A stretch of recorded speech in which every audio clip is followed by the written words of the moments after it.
Commander Vexator stood on the bridge of the warship Inevitable Conquest. His gray-scaled skin shimmered under the blue lights. 4 yellow eyes scanned the many screens showing stars and distant planets. He felt proud. For many years, his people, the Kazthrax, had been feared across the known galaxy as the strongest warriors ever to exist. "Commander, we have detected unusual signals from Sector 87, said Officer Mekloth. His voice was deep and rough, like all Kazthrax males. "What kind of signals?" Vextor asked. He walked closer to the main screen, his heavy steps making loud sounds on the metal floor. "Unknown technology, sir. The signals match nothing in our database. They appear to be coming from a species we have never met before." Vextor felt excited. A new species meant a new potential conquest for the Kazthrax Empire. His people had already taken over dozens of worlds and ruled hundreds of planets. Their natural armor, great strength, and fighting skills made them better than all other life forms they had found. "Send the information to High General Zixma and Science Director Quelnav. Tell them I want to investigate these signals myself," Vextor ordered. He remembered how the Galactic Council had called their homeworld Thraxis Prime a death world, a planet so dangerous that any creatures evolving there would be naturally deadly. At first, this label had kept other species away from them. Later, when the Kazthrax started exploring space, it became their greatest source of pride. The door to the bridge slid open. Science Director Quelnav entered. She was shorter than most Kazthrax but had the same gray scales and 4 yellow eyes. Her head crest was smaller, marking her as female. "Commander, I received the data about the unknown signals," she said. "They are primitive but show signs of rapid advancement. I believe we have discovered a young spacefaring civilization." "Excellent," Vextor said. "The High Council will be pleased. How long until we can reach their location?" 3 standard days at maximum speed," Officer Mekloth answered. "Set course immediately. I want to observe these creatures before we decide how to handle them." Quelnav stepped closer. "Commander, might I suggest we approach with caution? We know nothing about this species or their capabilities." Vextor laughed. The sound echoed across the bridge. "Are you suggesting these unknown aliens could pose a threat to us?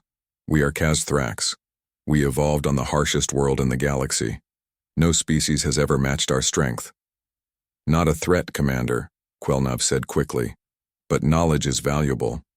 I would like to study them before any military actions are taken." "Very well," Vextor agreed. "We will observe first, then conquer if the High Council orders it." 3 days later, the Inevitable Conquest arrived at the edge of an unexplored solar system. Their sensors detected a small ship moving away from the 3rd planet. "Interesting," Quelnav said, studying the data. "The planet appears similar to Thraxis Prime in some ways. High gravity, diverse ecosystems, extreme weather patterns. Another death world?" Vextor asked, suddenly more interested. "Possibly, though their atmosphere contains much more oxygen than ours. It would be poisonous to us in large amounts." Meanwhile, on the Earthship Horizon, Captain Frank Miller reviewed the mission briefing one more time. After years of preparation, humanity was making its first official journey beyond the solar system. The Horizon carried Earth's best and brightest, chosen to represent humanity to whatever intelligent life they might encounter. "Captain, all systems are functioning normally," reported Lieutenant Samantha Wright from her station. Her blonde hair was tied back in a neat bun, and her blue uniform was perfectly pressed. "We should reach the target star system in approximately 48 hours. "Thank you, Lieutenant," Frank said. He was a tall man with dark skin and short black hair sprinkled with gray. 20 years in the Navy had prepared him for many things, but nothing quite like this mission. Dr. Alan Blackwell entered the bridge, carrying a tablet. The xenobiologist could barely contain his excitement. "Captain, I've been reviewing our scans of the region ahead. The possibilities for alien life are extraordinary." "Let's hope they're friendly, Doctor," Frank replied with a small smile. Chief Engineer Olivia Martinez looked up from her console. "The engines are performing better than expected, Captain. We might arrive earlier than planned." Good work, Olivia, Frank said. He turned to the last member of his command crew. How are our defenses, Officer Harrison? Daniel Harrison, a muscular man with a serious expression, nodded. All security protocols are active, sir, but honestly, I hope we won't need them. That makes two of us. Frank agreed. This is a mission of peace. We're bringing a message of friendship from Earth. None of them knew they were already being watched. On the inevitable conquest, Vextor observed the human ship with growing interest. Such a small vessel, he commented. Their technology is primitive compared to ours. Quelnav studied her readings. Yet they've achieved faster than light travel. And look at these energy signatures. Unusual, but efficient in their own way. Have they detected us? Vextor asked. Impossible, Officer Mekloth said confidently. Our cloaking technology is... A signal suddenly came through their communication system. Greetings to unknown vessel. This is Captain Frank Miller of the Earthship Horizon. We come in peace and wish to establish friendly contact. We are transmitting this message in multiple formats and frequencies, hoping you can understand at least one. We propose a meeting at neutral coordinates. The Kazthrax bridge crew fell silent. Impossible, Mekloth repeated, this time in shock. How did they detect us? Vextor's 4 eyes narrowed. It seems these creatures are more interesting than we thought. Quelnav, analyze everything about their ship in this message. I want to know how they pierced our cloaking shield. Should we respond, Commander? Asked the communications officer. Vextor thought for a moment. Yes, accept their invitation. Choose a small uninhabited planet in this system for the meeting. I will lead our delegation myself. Is that wise, Commander? Quelnav asked. We know nothing about these humans or their capabilities. Which is precisely why I will go, Vextor said. The High General would want us to gather all possible information. Besides, he added with a dismissive gesture, what harm could such physically weak creatures possibly do to us? The Kazthrax sent their reply, accepting the humans' invitation. Both ships changed course for the meeting point. Neither side fully understanding what this first contact would mean for the galaxy. The small rocky planet chosen for the meeting had thin air and low gravity. Both ships landed about 1 mile apart on a flat plain surrounded by jagged mountains. Captain Frank Miller stepped out of the horizon with his team. They all wore light, environmental suits with clear helmets. The suits would help them breathe in the thin atmosphere and protect them from unknown dangers. Remember, everyone, this is a historic moment, Frank said. First contact with an alien civilization. Let's make Earth proud. Lieutenant Samantha Wright nodded. Translation software is ready, Captain. It should start learning their language as soon as they speak. Dr. Alan Blackwell could barely stand still. I can't believe this is happening. Actual aliens. Stay focused, Doctor, Security Officer Daniel, Harrison warned. He carried a small sidearm hidden under his suit. We don't know their intentions yet. Chief Engineer Olivia Martinez carried a box of gifts. I hope they understand these are peace offerings, not threats. From the inevitable conquest, Commander Vexitor led his own delegation across the rocky terrain. The low gravity made the Kazthrax soldiers uncomfortable. They were used to the crushing weight of their homeworld. 6 armed guards surrounded Vextor, Science Director Quelnav, and a junior officer named Krelvor. Remember, Vextor told his team, show strength at all times. Do not reveal any weaknesses to these creatures. Yes, Commander, they responded in unison. Quelnav adjusted her scanning device. These readings are fascinating. The planet's composition is... Focus on the aliens, Director, Vextor interrupted. We need to assess their threat level and potential usefulness to the Empire. The two groups spotted each other across the plain. The humans looked tiny next to the tall, muscular Kazthrax. The aliens stood nearly 8 feet tall, with gray-scaled skin, 4 yellow eyes, and bony crests. On their heads, Frank took a deep breath.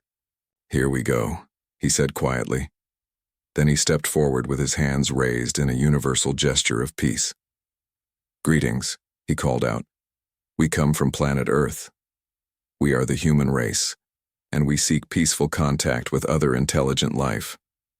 Vex Tor studied the strange beings. They had only 2 eyes, no scales, and looked so soft and vulnerable. He stepped forward, towering over Frank. "I am Commander Vex Tor of the Kazthrax Empire," he said in his deep, rumbling voice. "We rule many worlds across the galaxy." Samantha's translation device worked quickly, analyzing the alien language. Patterns. Within minutes, basic communication became possible.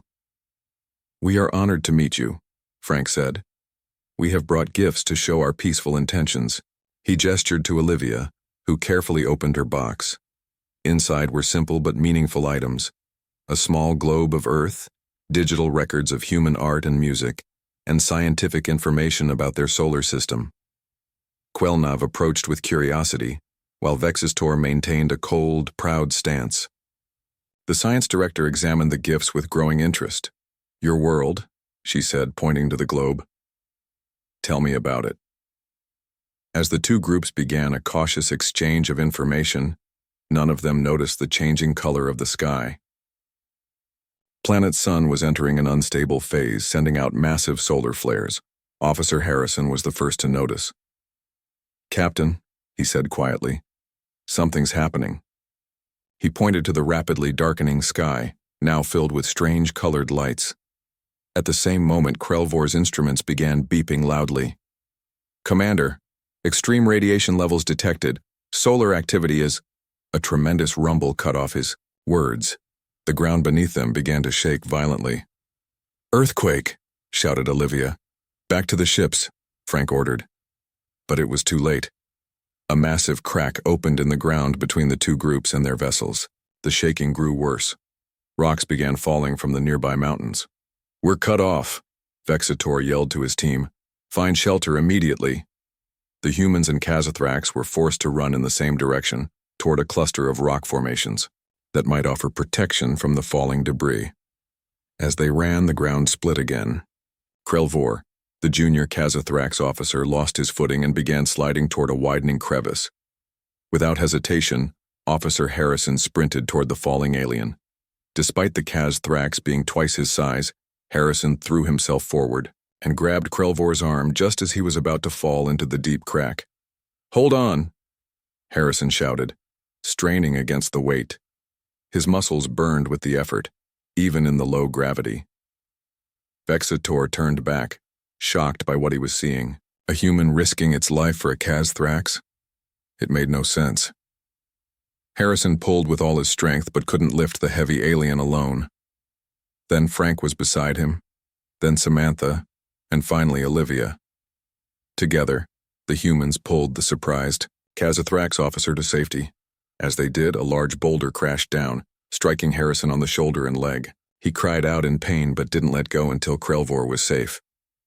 "Why did you do that?" Krelvor asked, confused by the humans' actions. Harrison, now being supported by Frank and Samantha, grimaced through his pain. "Because you needed help. That's what we do." The Kazthrax looked at each other in confusion. In their culture, the weak were left behind. Saving others at risk to yourself was not the way of their people. They reached the rock formation just as the worst of the quake hit. Part of the overhang collapsed, forcing both species to huddle together in the remaining shelter. "Communications are down," Samantha reported, checking her equipment. "We can't reach the horizon." "Our ship is also out of contact," Quelnav said. "The solar flares are disrupting all signals." Vexitor looked at the injured human who had saved his officer. Harrison's suit was torn and blood soaked through the fabric at his shoulder and leg. "Your warrior is badly hurt," he said to Frank. "He's not a warrior," Frank replied. "He's a security officer. And yes, he needs medical attention." Dr. Blackwell was already examining Harrison's wounds. "The suit's medical system is damaged. I need to treat him manually." To the surprise of the Kazithrax, the humans immediately worked together. Olivia helped remove parts of Harrison's damaged suit. Samantha donated a portion of her suit's medical supplies. Frank helped hold Harrison still while Dr. Blackwell treated the wounds. "Why do you all help him?" Quelnav asked. "He is just one member of your group." Frank looked up, surprised by the question. Because he's one of us. We take care of each other. As night fell on the unstable planet, both groups realized they were trapped together until rescue could come. The quakes continued, though less severely. Strange sounds came from the darkness beyond their shelter. We should take turns keeping watch, Vexator suggested. This world may have predators. Agreed, Frank said. We can work in shifts through the night. The Kazthrax commander looked at the humans with new curiosity. These creatures were physically weak compared to his people, yet they had shown unexpected courage and unity. Perhaps, Vextor thought, there was more to these humans than he had first believed. Night fell completely on the small planet. The only light came from the emergency lamps the humans had brought and the glowing eyes of the Kazthrax. The ground still shook occasionally with small tremors. Officer Daniel Harrison lay against the rock while his breathing labored. Despite his injuries, he insisted on taking a watch shift. You need to rest, Dr. Alan Blackwell told him. Your wounds could get worse. I'm fine, Harrison said, though his face was pale. I can still do my job. Commander Vexator watched this exchange with interest. On his world, an injured soldier would be seen as useless until healed. Yet these humans still valued their wounded. Companion. Suddenly a loud screech came from outside the shelter. Everyone tensed. What was that? Lieutenant Samantha Wright whispered. Krelvor checked his scanner. Life forms approaching. Multiple signatures. Large predators, most likely. Captain Frank Miller grabbed a light and peered into the darkness. Everyone stay calm. Form a defensive circle. The Kazthrax warriors immediately moved to the front, their natural armor and strength making them the obvious first line of defense. To their surprise, the humans also stepped forward, forming a line beside them. You should stay back, Vextor told Frank. Your kind are not built for combat. Frank smiled slightly. You might be surprised. Before Vexator could respond, shadowy creatures burst into their shelter. They looked like giant lizards with 6 legs and long claws. At least 8 of them charged at the group. The Kazthrax roared and met the attack head-on. Their powerful arms struck the creatures with tremendous force. But the predators were fast and numerous. One broke through and lunged at Science Director Quelnav. Before it could reach her, Olivia Martinez jumped forward and jammed a metal rod from her toolkit into the creature's mouth. It shrieked and backed away. Are you okay? Olivia asked the surprised Kazthrax scientist. Yes. Thank you, Quelnav replied, clearly confused by the human's intervention. The battle continued. Despite their smaller size, the humans fought with unexpected skill. Frank and Samantha moved with speed that shocked the Kazthrax. Even injured Harrison joined the fight, using his good arm to fire his sidearm at the creatures. What impressed Vextor most was how the humans coordinated without speaking. They protected each other's weak spots and created opportunities for the Kazthrax warriors to strike killing blows. Within minutes, the predators retreated, leaving several dead ones behind. Is everyone all right? Frank asked, breathing heavily. The group checked for injuries. One Kazthrax guard had a minor wound.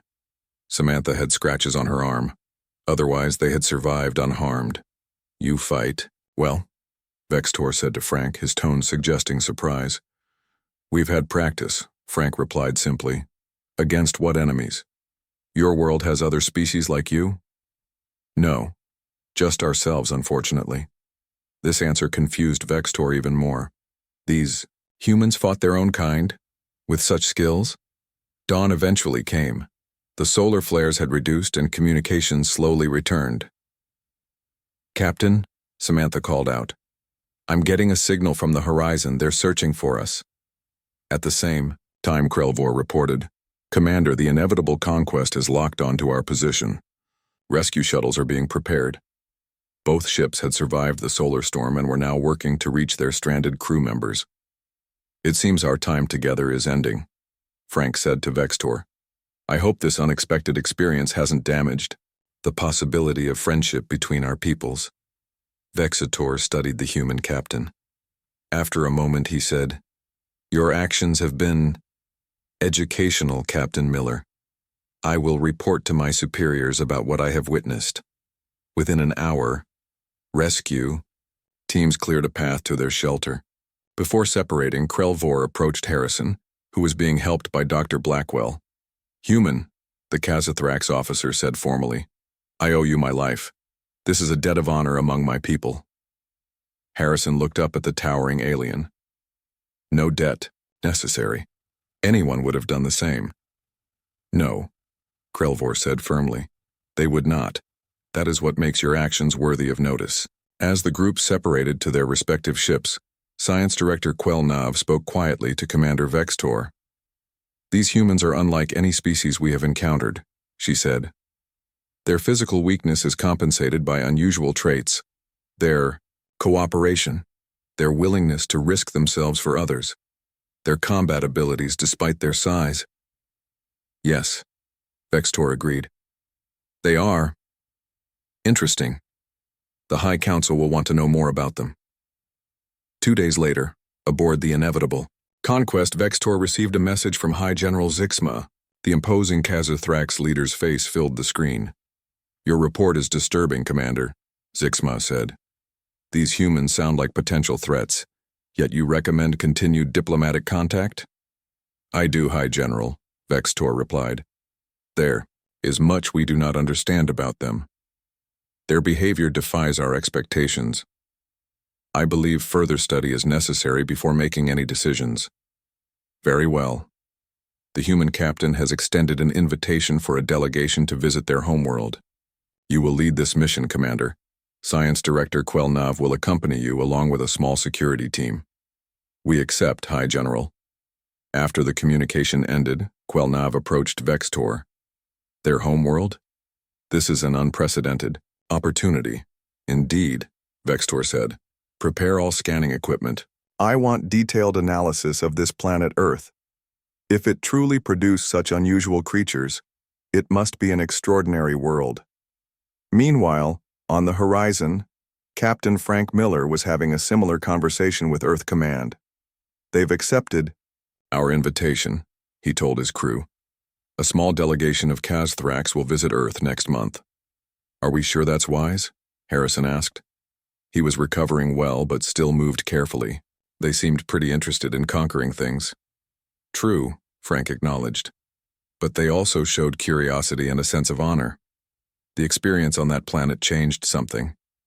I think there's hope for positive relations." Dr. Blackwell could barely contain his excitement. "Imagine what we could learn from each other, their technology, their biology, and imagine what they'll learn about us," Samantha added thoughtfully. "I'm not sure they're prepared for Earth." "What do you mean?" Olivia asked. "Something Science Director Quelnav said while scanning us. She mentioned that their world is considered a death world, a planet with harsh conditions that produce their tough species. But when she scanned us more closely, she seemed confused by the readings." Frank nodded slowly. "I noticed that too. I think they're about to discover that their death world might not be as extreme as they believed." The Horizon continued its journey back to Earth, carrying news of humanity's first contact. Neither humans nor Kazathrax realized how this meeting would soon change the balance of power throughout the galaxy. 1 month later, the Kazathrax ship approached Earth. Commander Vextor, Science Director Quelnav, Officer Krelvor, and 4 guards stood on the bridge, staring at the blue planet on their view screen. "Initial scans complete," said the sensor operator. "Commander, these readings must be wrong." Vextor moved closer. "Explain." "The gravity is nearly 1.5 times that of Thraxis Prime. Atmospheric oxygen levels are toxic to our biology. Temperature variations range from extreme cold to scorching heat. Radiation levels from their sun are significantly higher than safe standards, and the number of different life forms—" The operator shook his head in disbelief. "Billions of species, including countless microorganisms." Quelnav pushed the operator aside to check the readings herself. "This cannot be right. No intelligent species could evolve in such conditions." Yet the evidence was clear on the screen. Earth was not just a death world. It was a super death world by galactic standards, far more extreme than Thraxis Prime, which the Kazathrax had always believed was the harshest inhabited planet in the galaxy. Adjust your environmental suits to maximum protection, Vextor ordered. No one removes any protective gear while on this planet. The Kazathrax shuttle landed at a special facility built for their arrival. Captain Frank Miller waited with his crew and several Earth officials. When the aliens emerged wearing heavy environmental suits with full helmets, Frank looked surprised. Commander Vextor, is everything okay? Our atmosphere is safe for most visitors.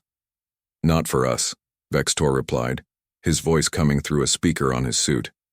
Your atmosphere contains too much oxygen. It would be poisonous to us in minutes. I see, Frank said. We've prepared quarters for you with adjusted atmospheric conditions. The Kazathrax delegation followed the humans into the building. Inside, they were led to a sealed section where the air had been modified to match their needs. Only there did they remove their helmets. Better? Frank asked. Yes, Vextor said, looking around. Now, tell us about your world. We are curious. Frank smiled. We've arranged a tour. You'll see various aspects of human life and environments. The first stop was a military training facility. The Kazathrax watched as human soldiers ran obstacle courses, lifted weights, and practiced combat techniques. Impressive for their size, Krelvor commented. Their strength relative to their body mass exceeds expectations. Quelnav nodded. The higher gravity of this world explains much. They have evolved under conditions that force their muscles to be denser, their bones stronger. Next, they visited a hospital. Dr. Alan Blackwell showed them medical procedures and explained human biology. Humans can lose up to 40% of their blood volume and survive with treatment, he explained.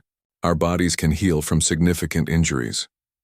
What about disease? Quelnav asked. Our scans detected billions of microorganisms in your environment. We've evolved alongside them, Blackwell explained. Our immune systems constantly fight off invaders. Most humans encounter thousands of potentially harmful pathogens daily without effect. The Kazathrax exchanged troubled looks. A world filled with microscopic enemies, yet humans thrived. It was almost unbelievable. The tour continued to a disaster response center. They watched videos of humans working in conditions the Kazathrax found shocking. Firefighters running into burning buildings, rescue workers digging through earthquake rubble, people surviving in desert heat and Arctic cold. Your people willingly enter these dangerous situations? Vextor asked. To save others, yes, Frank replied. It's what we do. That evening, the Kazathrax met in their quarters to discuss what they had learned. This planet should be uninhabitable, Vextor said. Yet humans not only survive here, they thrive. Their adaptability is remarkable, Quelnav agreed. They eat foods that would poison us. They breathe air that would kill us. Their bodies fight off constant microbial attacks. And their cooperation, Krelvor added. They accomplish more, as a group, than their physical abilities should allow. Vextor paced the room. The High Council must be informed immediately. These humans are not what we thought. The next day they visited an athletic competition. The Kazathrax watched in amazement as humans ran at speeds that seemed impossible for their size, lifted weights that should have crushed them, and performed feats of endurance that left even the warrior species impressed. How can they do this? A guard asked.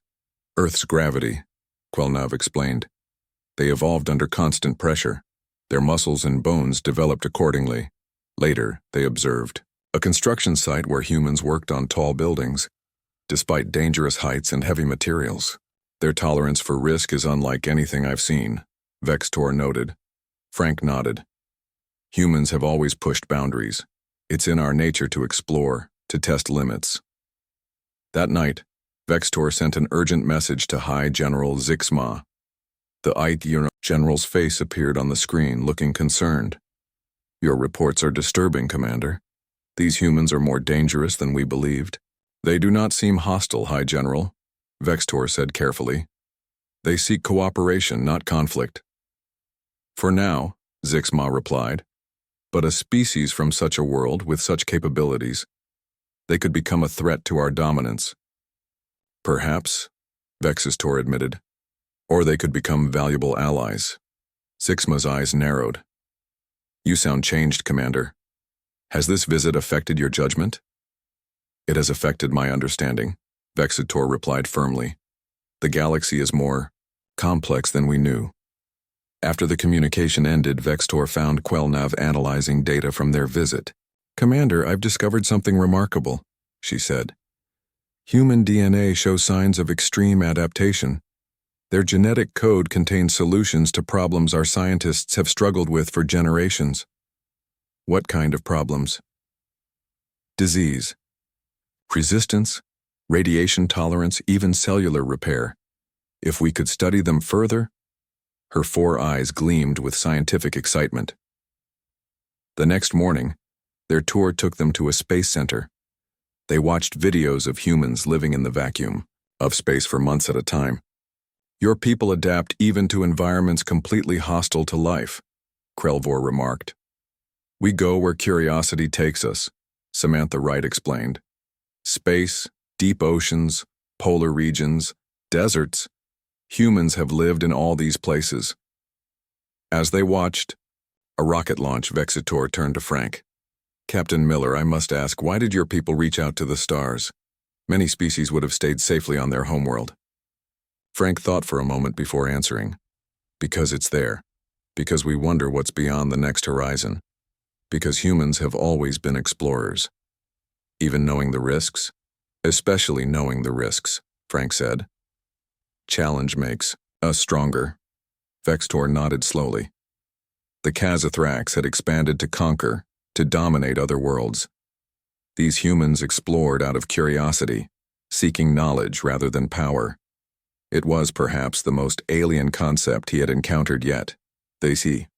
Final day of their visit arrived. Before departing, Vextor requested a private meeting with Captain Miller. Our peoples are very different, the commander began, but I believe there is potential for understanding between us. Frank smiled. I agree, Commander. Different doesn't have to mean opposed. When I return to my homeworld, I will recommend continued diplomatic relations with Earth.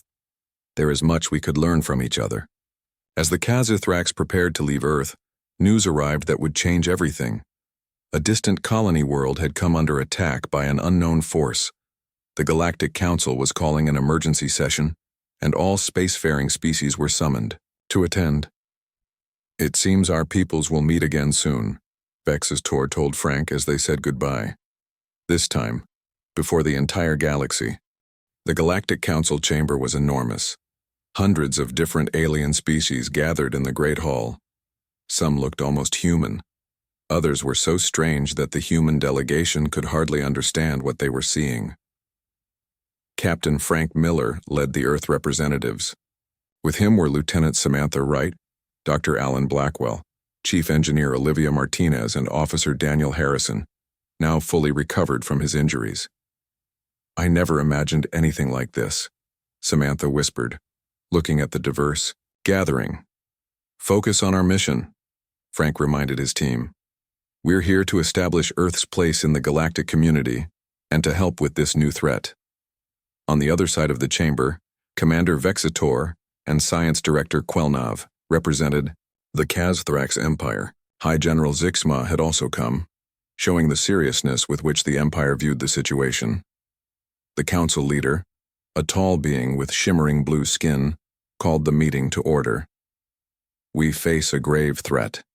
3 worlds have been attacked by a previously unknown species. Our attempts to communicate have failed. Their technology is unlike anything we have encountered before. Images appeared on large screens around the room. They showed crystal-like ships attacking planets. Buildings were destroyed. People fled in terror. The attackers appear to be crystalline life forms. The council leader continued. Conventional weapons have little effect on their structures. The Kazathrax defense fleet suffered heavy losses trying to protect their colony on Nexus 4. High General Zixma stepped forward. These creatures feel no pain, show no fear. They simply advance, destroying everything in their path.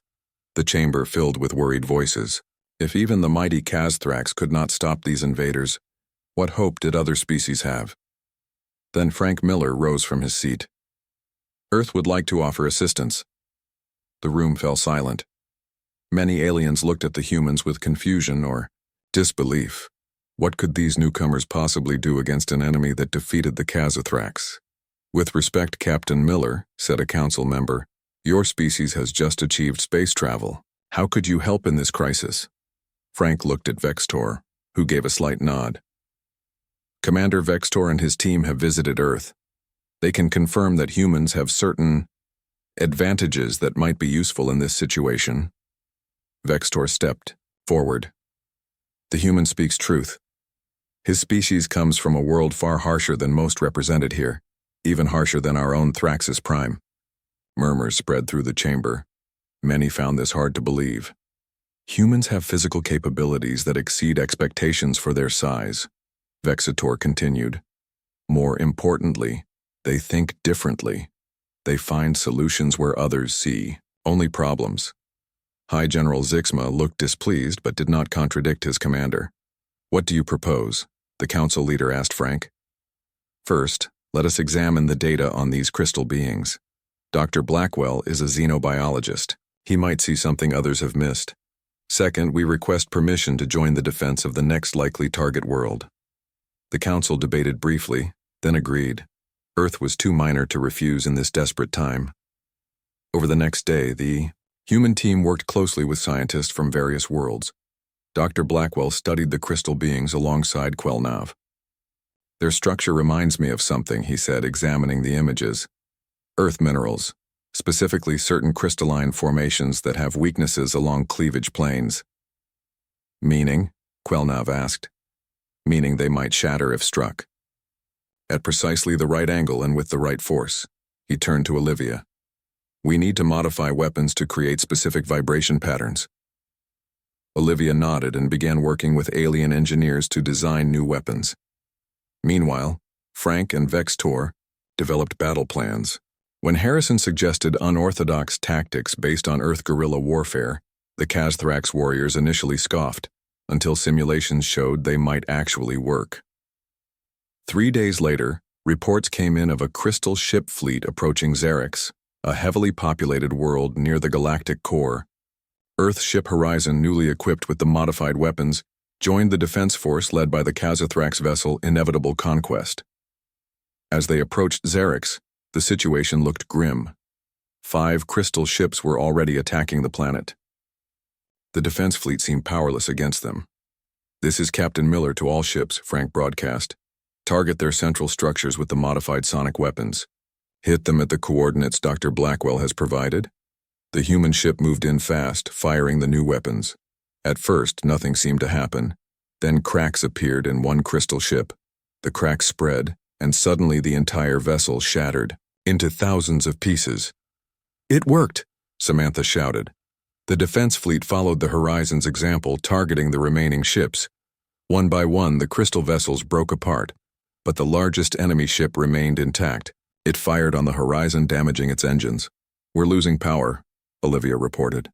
Weapon systems failing. Vextor's voice came through the communication system. We will handle this, humans.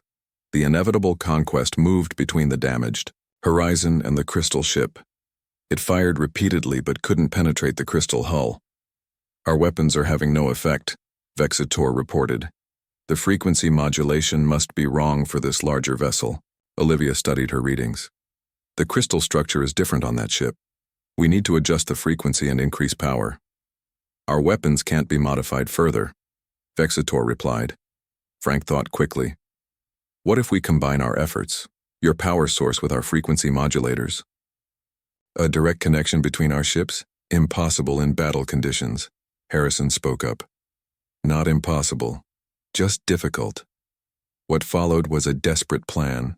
The Horizon moved close to the Inevitable Conquest. Olivia and Harrison, wearing environmental suits, spacewalked between the ships carrying crucial equipment. Kazathrax engineers met them, and together they created a connection between the two vessels' weapon systems. Ready when you are? Olivia radioed back. The combined ships fired together. The crystal ship's hull vibrated, then began to crack.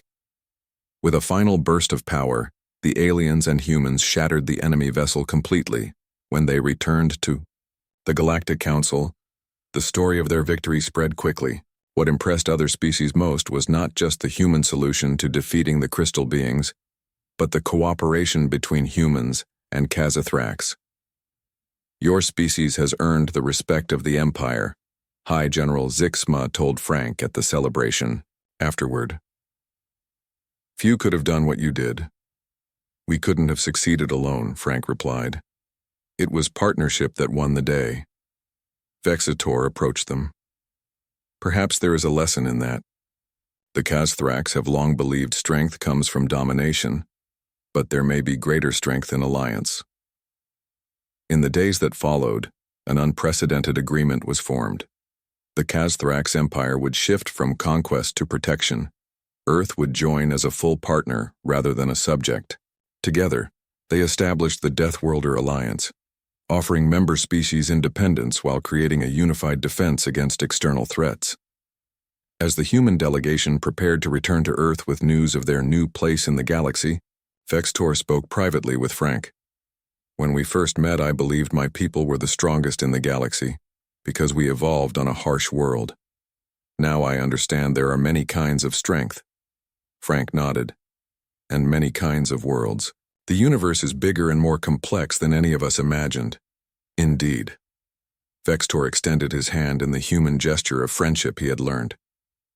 To new beginnings, Captain Miller. Frank shook the Kazathrax commander's hand. To new beginnings, Commander Vextor, and to the stars we'll explore together.